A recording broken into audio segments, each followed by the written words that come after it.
2024 সালেই মৌলভীবাজারের শেরপুর বাজার অংশের ঢাকা সিলেট মহাসড়ক 6 লেনে উন্নীতকরণের কাজ শুরুর কথা ছিল। তবে ভূমি জটিলতা সহ নানা প্রতিবন্ধকতায় দীর্ঘ 2.5 বছর পর চলতি বছর শুরু হলো প্রকল্পের কাজ।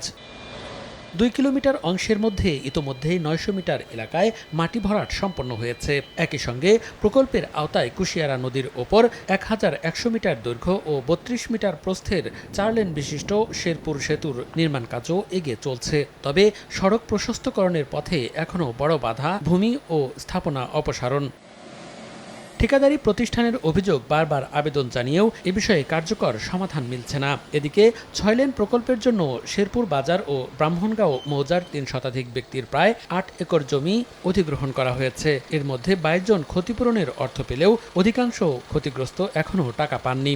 রাস্তার কাজ শুরু হয়েছে, আমরা এখনো টাকা পাইছি না। আমরা যে নিম্ন স্তরের যে দৌড় হয়েছে এই দরে আমরা গরবারে কিছু করতে পারতাম না। সড়ক ও জনপথ বিভাগের নির্বাহী প্রকৌশলী জানান, চলমান নির্মাণ কাজ শেষ হলে 6 লেন সড়কটি তাদের কাছে হস্তান্তর করা হবে।